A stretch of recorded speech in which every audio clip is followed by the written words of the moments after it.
Fala pessoal, beleza? Sejam muito bem-vindos ao canal de resenhas dos Perdidos no Tempo. E hoje o nosso papo, a nossa resenha vai ser sobre o Mares do Sertão.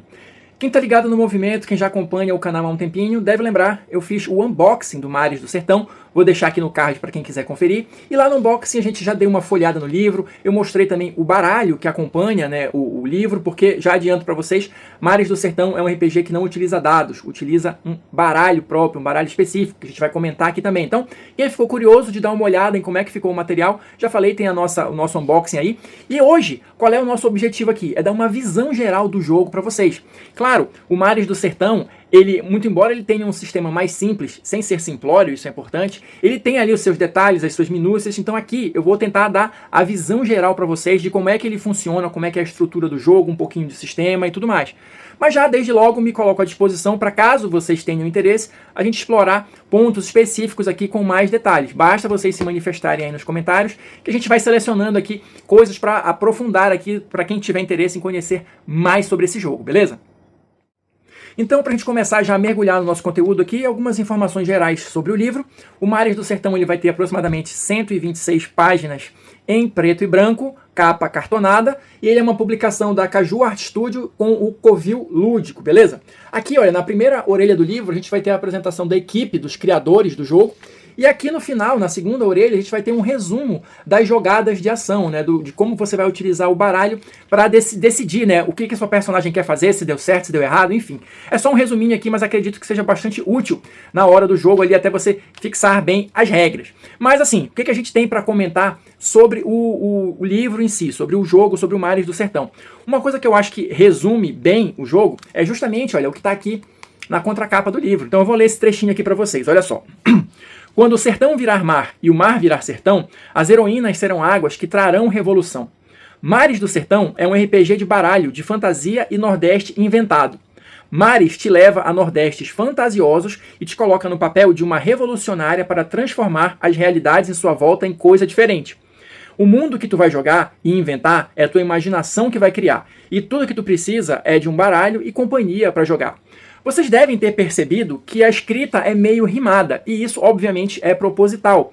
O livro tem como inspiração a questão do repente. Então, o livro todo ele é escrito dessa forma meio rimada, em homenagem ao repente, né? Tem várias expressões ou várias palavras, talvez escritas de uma maneira diferente, para simbolizar a maneira como as pessoas falam, e não a escrita ortográfica correta daquela palavra.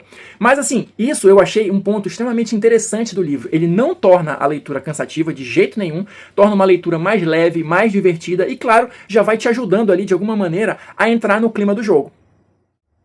E para a gente começar a dar uma olhada mesmo no conteúdo do livro, olha só, vou mostrar aqui para vocês as primeiras páginas, né? Tem várias ilustrações também bem bonitas, eu achei um ponto à parte do livro, né? As ilustrações bem legais. Então, logo depois aqui, olha, do índice, né, do sumário, com todo o conteúdo aqui do livro, a gente vai ter alguns textos que eu chamo de textos introdutórios ou auxiliares, como esse aqui, por exemplo, Visões Nordestinas, que eles vão justamente te ajudar a entender um pouquinho mais sobre o Nordeste, que muito embora aqui no jogo seja um Nordeste inventado, você e o seu grupo vão, né, preencher os detalhes, ali, as lacunas, né, do cenário que vocês quiserem criar e dar o enfoque necessário, mas ali já tem uma base, né, para você começar a conhecer um pouquinho mais sobre o Nordeste. A gente tem aqui, olha, Mares do Sertão, o mote da revolução, também para já entrar um pouco mais no clima do jogo, né, ele tem essa proposta de revolução e algo que, assim, tá dito lá atrás, mas eu vou deixar mais claro aqui. No Mares do Sertão, você joga com heroínas, com personagens femininas, que vão ter essa missão aqui, entre aspas, de trazer a revolução, a renovação, a mudança no status quo do cenário. Esse é o mote principal, mas a gente vai mostrar isso com um pouquinho mais de detalhes mais adiante lá no nosso vídeo. Seguindo adiante aqui, né, na parte 1 do livro, capítulo 1, né, sobre o jogo, a gente vai ter, apesar da gente já ter entrado de fato no livro, eu ainda considero aqui esse como sendo um texto introdutório ou auxiliar, porque ele vai te dar uma ideia geral de qual é a proposta do jogo, qual é a pegada, a influência dessa questão do repente, tudo vai estar mastigado ali nesse primeiro capítulo do livro. No segundo capítulo, ele já vai entrar, olha, na questão da estrutura do jogo. E aqui, tentando sempre dar uma resumida para vocês, o Mares do Sertão, ele é um daqueles jogos que vai para o lado narrativista, né? Ele vai buscar ali a questão da narrativa compartilhada. Então, não é função somente do narrador, da narradora, ou, como é chamado aqui no cenário, da repentista, criar a história. Essa narrativa, essa história toda vai ser construída em conjunto também com os jogadores, com as jogadoras. Cada um vai ter a oportunidade de ir colocando a sua pecinha ali para formar todo esse quebra-cabeça que vai ser a história ou a campanha, enfim, de vocês ao jogar, ao explorar o Mares do Sertão.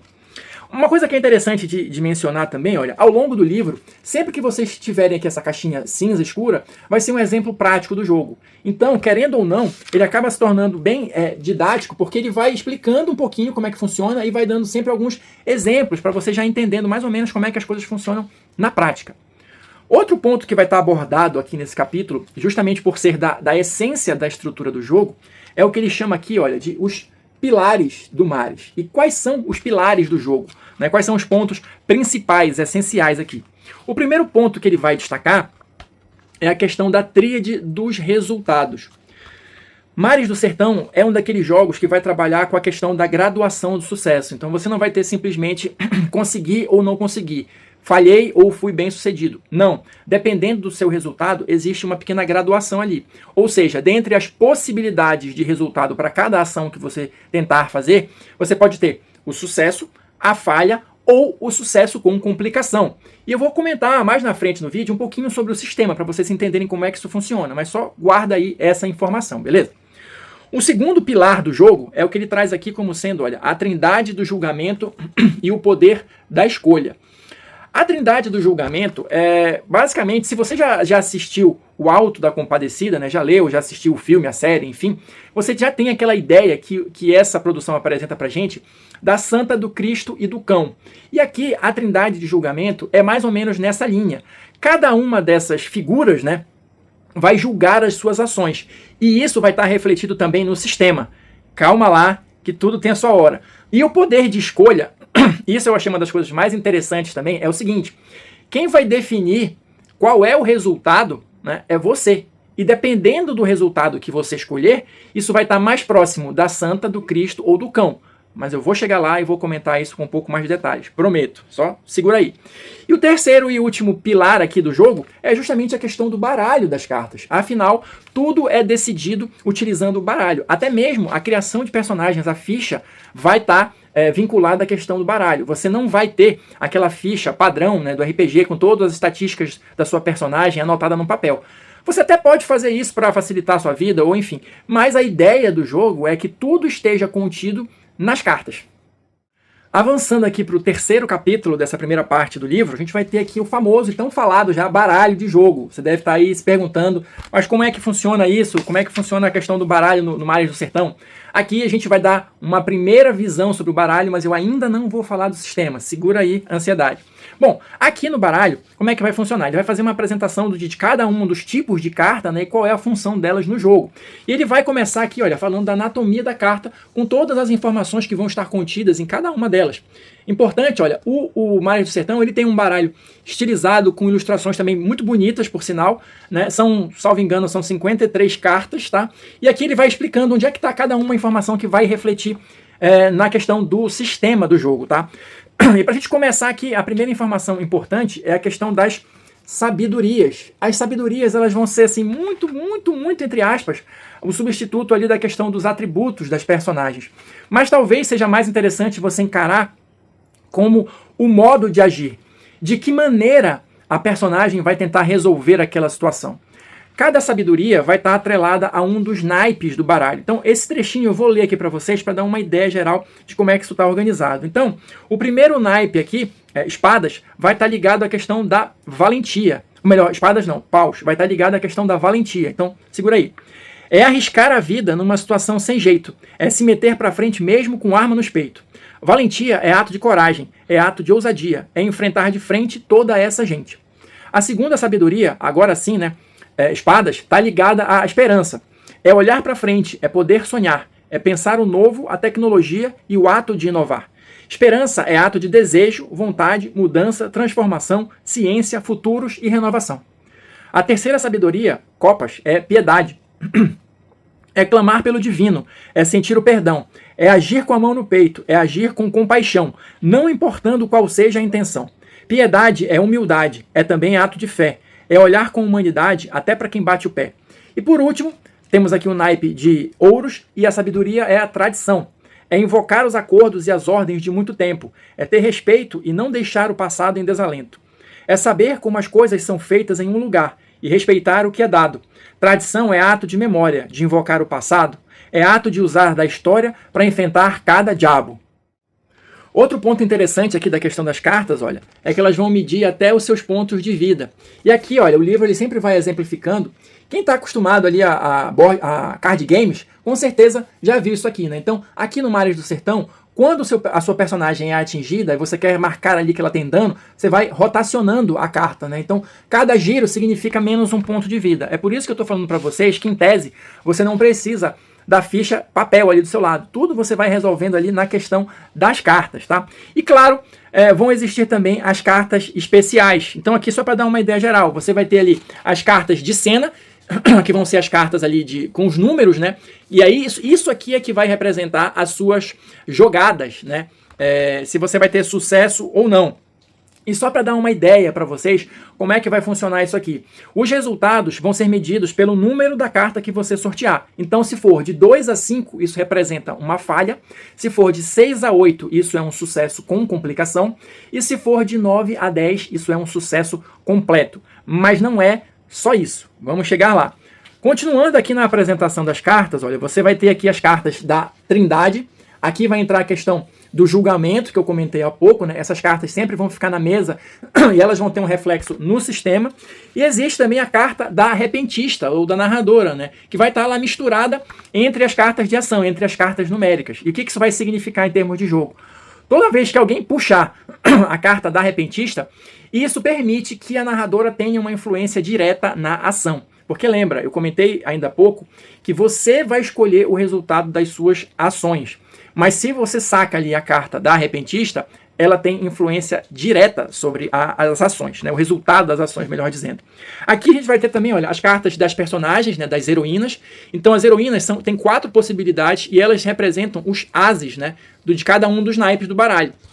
E aqui a gente vai ter a questão da ficha que eu falei. Como é que você vai montar a personagem? Você vai ter a carta da personagem e 2 cartas de ação. Isso vai trazer todas as características que você precisa para que a personagem rode ali no jogo. Pontos de vida, o equivalente às habilidades, esse tipo de coisa. Temos também, claro, vilões no jogo. E as cartas dos vilões são justamente valete, dama e rei. Então, cada uma delas vai ter um desenho ali, né, do vilão. Cada vilão vai ter suas próprias características. E o próprio livro já coloca aqui que você pode simplesmente escolher um desses vilões para ser o vilão da sua história, ou você pode sortear ali. Tanto faz, como o seu grupo preferir. E esse capítulo vai terminar justamente, olha, mostrando para você, né, exemplificando como é que a mesa fica organizada para você começar a sua partida, a sua sessão de Mares do Sertão. Avançando aqui para o capítulo 4, olha, personagens em Mares, aqui a gente vai ter uma descrição mais detalhada não só das heroínas, né, das personagens que os jogadores vão escolher, mas também dos outros elementos, dos outros personagens que compõem o cenário. Então a gente vai ter aqui informações mais detalhadas sobre a Trindade, qual é a função da Trindade no jogo. Claro, vamos ter aqui a apresentação de cada uma das heroínas com as suas características. Então as heroínas são a Valentia, a pistoleira, Esperança, a aprumada, aqui as 2 primeiras, né? E temos aqui, olha, Piedade, a peregrina, e Tradição, a campesina. Cada uma delas, lógico, vai estar ligada a uma das sabedorias, né? Vai ser o ponto forte de cada uma das personagens, né? Claro. E temos aqui os vilões. Os vilões também vão estar atrelados a alguma sabedoria. Então temos aqui, olha, os vilões de Valentia, o Delegado, a Lamparina 9 Balas, o Dragão do Sertão, todos aqui com as suas explicações, com os seus poderes e tal. Vilões de Esperança, a Doutora do Progresso, o Marechal do Retrocesso, todos aqui bem explicadinhos, né? Qual é a história deles, o que eles podem fazer, qual é o modus operandi, né? Enfim. O Agente da Modernidade, ó, temos aqui. E vilões de Piedade, o Vigário Endiabrado, tá aqui. O que mais que a gente tem? A Senhora da Morte, a Besta Inflamada, que é tipo uma mula sem cabeça, né? Enfim. Então, aqui a gente vai ter toda essa apresentação. E por fim, os vilões de Tradição. O Juiz da Ordenação, o Colecionador de Folclores, tá? E que mais para fechar aqui? Rasga Mortalha. Então aqui temos os vilões e temos também uma apresentação da repentista, né? Da função, né? De quem vai narrar o jogo ali. Então tudo para você já entender as principais características de todos os personagens que compõem o cenário. Seguindo adiante aqui para a segunda parte do livro, olha, aqui a gente de fato vai ver as regras básicas do jogo, do sistema, né, do funcionamento da sessão. Então, para dar aquela ideia geral, qual é que é o mote, como é que a gente vai começar ali uma sessão de Mares do Sertão? Primeiro, como eu até mencionei já, ou você vai escolher ou vai sortear o vilão, e aqui outro diferencial do jogo. As personagens, as heroínas, elas começam o jogo morrendo para este vilão. Sim, exatamente isso. O jogo começa com a morte das personagens. E aí elas vão ter um primeiro encontro com a Trindade, né? E aí elas vão ganhar uma segunda chance. É justamente a questão do renascimento dessas personagens com a missão de promover a mudança, a revolução no sertão, no cenário ali do jogo, né? E aí o lance começa de fato as ações, né? A partir daí, a partir desse retorno das personagens, já sabendo quem elas têm que enfrentar, mas tendo que percorrer todo o caminho ali da sessão, todos os percalços, até que elas consigam ter uma segunda chance para derrotar esse vilão. E claro, dependendo das escolhas que elas fizerem ao longo desse caminho, é que a gente vai ver só lá no final se elas de fato vão conseguir promover essa revolução ou não. E aqui, pessoal, só para a gente avançar um pouquinho, nesse capítulo ele vai explicar quais são os poderes de cada um dos vilões, quais são os poderes das personagens e tal, então tudo vai estar bem mastigado aqui. Mas eu acho mais interessante para a gente comentar agora a questão do funcionamento das cartas, né? A dinâmica de uma ação padrão, como é que vai funcionar isso aqui? Bom, na verdade, você vai, ao definir a ação que a sua heroína vai desempenhar, você vai puxar cartas para ver se ela foi bem sucedida ou não. Então, ao invés de jogar os dados, você vai puxar as cartas do baralho lá, as cartas de ação. Mas quantas cartas você vai puxar? Como é que funciona isso? Justamente é o que está explicado nessa sessão. Você tem algumas coisas que são padrão, então sempre você vai puxar pelo menos uma carta. Mas o livro vai trazer várias opções para você ir ao longo ali da descrição da sua ação, conseguindo puxar mais cartas. Por exemplo, você ganha o direito de puxar mais uma carta. Ao usar uma sabedoria ali, você vai definir ali, encaixar a sua ação em uma das sabedorias, você puxa mais uma carta. Se você conseguir colocar na narrativa ali da sua ação a arte que está na carta ali, usar aquilo de alguma forma, você ganha mais uma carta. Se você descrever a sua ação rimando, sim, rimando, você tem o direito de puxar mais uma carta. E aí pode acontecer um duelo de repente. Não é de repente, é de repente. Se você fizer a sua ação rimando e a repentista, a narradora, rimar também, e você conseguir criar uma rima, devolver a rima ali em cima do que a narradora falou, um mini duelo de repente, você ainda ganha mais uma carta. Ou seja, no final das contas, você pode começar puxando só uma carta e pode terminar puxando até no máximo 5 cartas. E por que isso é interessante? Agora falando um pouquinho mais sobre a questão do sistema.